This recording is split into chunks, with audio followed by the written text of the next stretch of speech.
Hello, everybody. Welcome back to the Movie Pod. My name's Isaac, and I'm joined by my co-host Joseph. It's a Tuesday night, and how are we going tonight, Joseph? Joseph and his parrot. I look over at the recording screen. See his parrot.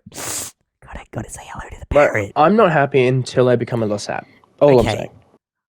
You do look a bit goofy with that logo, but man, you're always going to look goofy with the little profile picture there, man. We've got to do the face reveal. But the only way we're going to be able to do a face reveal is if you guys subscribe. Get us to, well, over 1,000 subs, and we'll decide when Joseph will be doing his face reveal. But yeah, so subscribe. Do we do it at 1,000? Do we do it at 2? No. I don't know. We Depends on how generous I feel. 1,000, we can start monetizing ourselves. I want to get you a nice setup. You know, a nice webcam. You know, You know, maybe like a computer, a monitor, a nice setup for the podcast. So once we start making, can I get one of those round rings? Sure, buddy. A key light, a light. Yeah. Sure, I'm gonna be like I'm gonna put like an instant. I probably need one of those. But I feel my lighting's fine. Sometimes I use my phone for my lighting. But yeah, guys, please subscribe. It just helps us get closer to our goals here on the Movie Pod. And, you know, we've been doing this for 7 months already, and growth is not what I expected. But, you know, YouTube, I guess, don't like to push us out. But, I got big plans for the Movie Pod coming up. I'm trying a lot of new things. But anyway, you guys are here for the title. Now, this is quite a different episode. We're reviewing a old movie here. This might be our first review we've done on a movie that hasn't just released. Like, we always do movies when we always do a movie review when a big movie releases in theaters, right? We did Barbenheimer the other day, but now we're doing Good Will Hunting, released in 1997, stars Matt Damon, Robin Williams, and Ben Affleck. They're just a few to name. And oh my god, it is Joseph's favorite movie of all time. We know that. All time. He stated it many times here on the podcast. And I had never watched it. Joseph has always wanted me to watch it. And the other night, I got around to it. I texted him and was like, hey, what's your favorite movie again? Because I forgot the name of it, right? And then he says Good Will Hunting. And I told him I'm watching it. Yeah, he's like, the movie with Robin Williams and Matt Damon. I'm like, Good Will Hunting. Yeah. And then you said you didn't think I would actually like it. And see, you were the reason why, but as we'll get into another episode, I didn't think you were mature enough for it. I thought it would be a bit too much, a bit too like slow and not enough explosions, too much just and oh my god, no action. Your reaction actually like lit up my entire week. Yeah, so Good Will Hunting, it's pure storytelling, and it's really got no action. And I'm a 16-year-old teenager male. I like my action movies, right? I like my superhero stuff. Obviously, Star Wars with lightsaber duels and all this. My fight scenes. And Joseph, you know, didn't think I would like Good Will Hunting. Because of that reason, I'm really into the action type stuff. It's one of the biggest reasons I didn't like Andor. I've always said Andor is like perfection storytelling, just not really Star Warsy enough and very boring. But Good Will Hunting changed my perspective. Changed my thoughts on literal cinema, film, and television, and this movie will go down in my books as the movie that changed how I watch movies, how I watch TV shows, how I create film and television. Because obviously, if you guys know, I want to be a filmmaker when I grow up, and if that dream does become a reality, fingers crossed, I will always look back on this film and Joseph for recommending it to me as the film that probably shaped how I will make my movies. And it's going to always be storytelling over big action sequences in people's faces. And I think that is because of Ben Affleck's and Matt Damon's Good Will Hunting. They actually co-wrote it together, and it was directed by Gus Van Sant. Released in 1997, as I said, and oh my goodness, I've watched it once, right? And it's already in my top 10 favorite films of all time. We'll have an episode coming out shortly in the next few days of our updated top 10 favorite films of all time. And this will be on my list, obviously, at the front of Joseph's list. Yeah, spoiler. Yeah, spoiler. I honestly cannot believe how much I really enjoyed Good Will Hunting. It was, I'm jumping the gun here, but it was a easy 5 out of 5 for me, and just there was no action. There really was no action.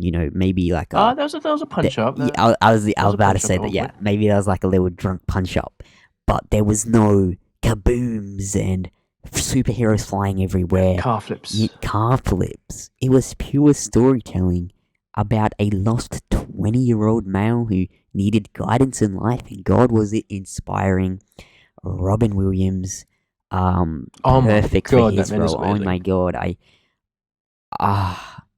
makes me so sad that he's no longer with us. The movie made me love Matt Damon even more, and it made me love Ben Affleck. I haven't been a fan of Ben Affleck because of the DCEU. I've only really seen Ben Affleck's work as Batman, and I really don't like him as Batman, and I even more don't like him as Batman after watching Good Will Hunting. This movie made me really like Ben Affleck. I think he is so talented. He obviously co-wrote this with Matt Damon. He knows what cinema is. He knows pure storytelling. This movie proved it to me, and I don't like him as Batman, and so because that was the only performance I That's had fair. really seen of him, I wasn't a fan of him. But now I'm proudly saying I am a big fan of Ben Affleck, thanks to Good Will Hunting. Um, Now, Joseph, we're doing a review of your favorite movie. Yeah. Your favorite movie. I loved it. Obviously, you love it as much more than me. I've watched it once. I definitely do want to rewatch it again. It's Don't worry, my second viewing. Actually, I picked up on stuff in the viewing that I watched the other day you watched in it preparation for again. this episode. Um, I will say it's a slow movie, yeah, but it's more. It didn't feel slow to me. I was just locked in at how good it genuinely really was, how inspiring it was. I was hooked onto the story of obviously 20-year-old Will Hunting of South Boston, and he was a natural self-taught genius who was recently patrolled from jail. He got out of jail and he was now working as a janitor at MIT, and he spends his free time going up and doing shenanigans with his friends Chucky, which is played by Ben Affleck, and his other two friends Billy and Morgan. Morgan, hilarious guy. Morgan. And wow, it was just an inspiring story. As I just said, Robin Williams. Oh, that his performance touched my heart. Did you know if this film won any Oscars for anyone won Oscar Ben performances? Affleck won Best Supporting Role. Robin Williams won an Oscar, I think, for it. I'm pretty sure Robin Williams won something for it. I know Ben Affleck won Best Supporting. There was something else. It got nominated for like six Oscars or something. It got nominated for like 5 Oscars. But it lost to a lot of them did lose. Titanic. Lose Titanic. I'm looking at it now. Yeah, Ben Affleck's Best Supporting. Did it have Best Sound? No. It may. So No. Robin Williams won Best Supporting Actor. Oh. And Ben Affleck and Matt Damon won Best Original Screenplay. Oh, okay. And that's all it won. Titanic won a lot. Jesus. Titanic won Best Sound Mixing, Film Editing, Original Score, Sound Editing, Best Picture, Cinematography, Production Design, Costume Design, Visual Effects, Director. Wow. Fucking obviously James Cameron. Try hard. What a try hard. That year though, Jack Nicholson won Best Actor for As Good as It Gets. Okay, I'm not gonna lie, I haven't seen it. Me either. But it did win other awards. It won BFCA Critic Choice Awards. Yep. Screen Actors Guild Award. It won Golden Globe for Best Screenplay. Las Vegas Film Critics Award. Florida Film Critics Award. Blockbuster Entertainment Awards. NBR Awards. It did win quite a few. It did. Stellan Skarsgård won an award. For it, he won European Film Academy Achievement in. It cuts off in World Cinema Award, whatever that means. This movie also did have a stacked cast. We had Robin Williams as Dr. Sean Maguire, Matt Damon as Will Hunting himself, Ben Affleck as Chucky, Stellan Skarsgård as Professor Gerald Lambo. That's how you pronounce his last name. Jared Lambo. Lambo. They're the standout ones. So it had a very talented cast. Yeah. I Even the thought small names, yeah. they still would stand out. Like Skylar, I couldn't tell you anything else she's in. Yeah, I no. really couldn't. Yeah, Morgan and Billy. There's a few others. See, here's the thing. If you look up the cast list, Yeah.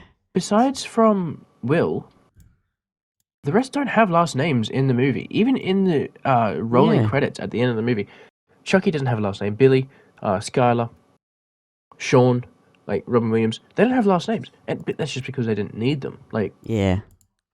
this movie Yeah. established a character so well that it didn't need last names to flesh them out. Like Yeah. that's just That is that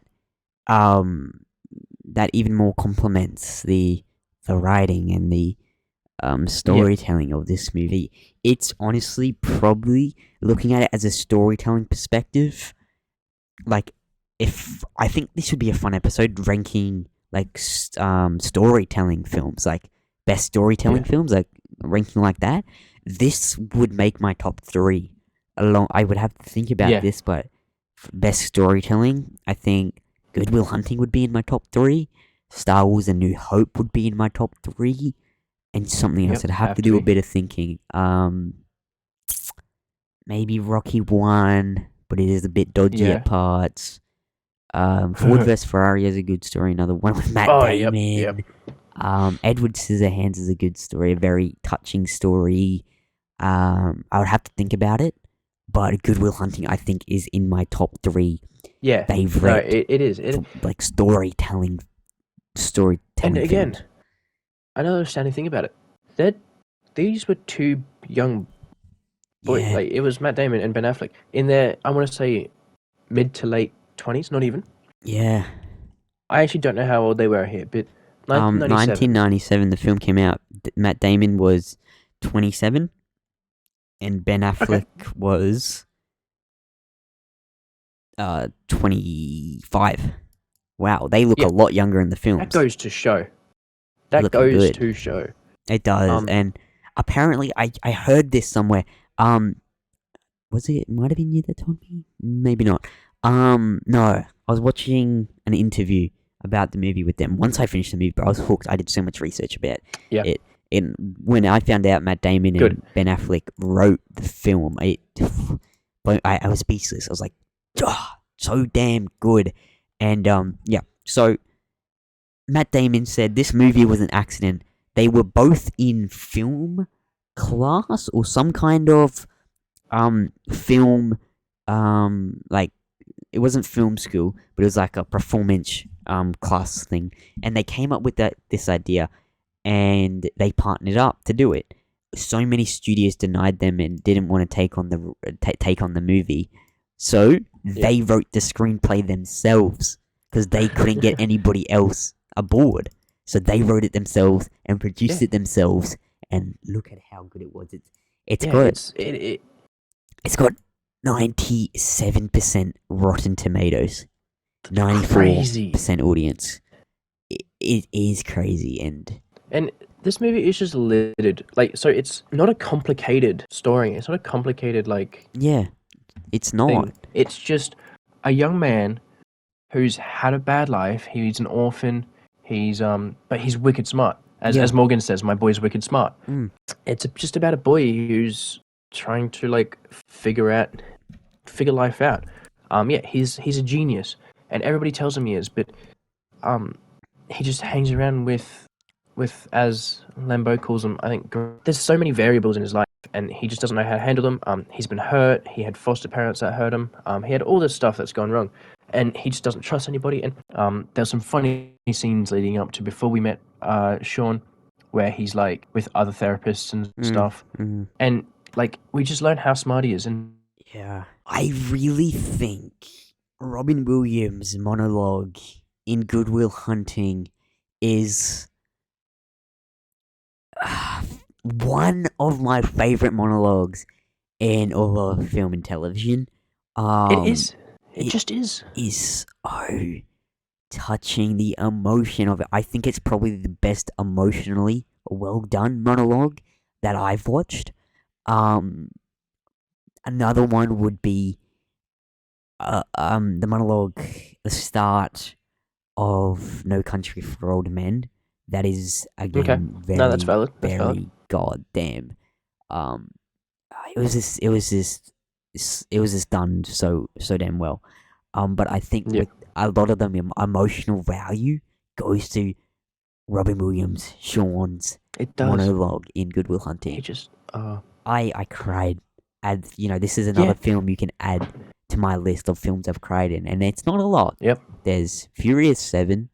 There's Ford vs Ferrari. Oh my god, Is two of Matt Damon's films I've cried in. Um, Yeah. And he was in both scenes. yeah. Well, was he? Well, Yeah. yeah, yeah, he was. He was. It was when um, what's his name died in Ken Miles died Oh, in yeah. yeah, and then obviously Matt Damon had to run over. Yeah, so he was in that scene, and then Good Will Hunting, the monologue. See, there's a few scenes where you can cry at though. Yeah, There's yeah, obviously that there one. are. And then there's the scene where it's not your fault.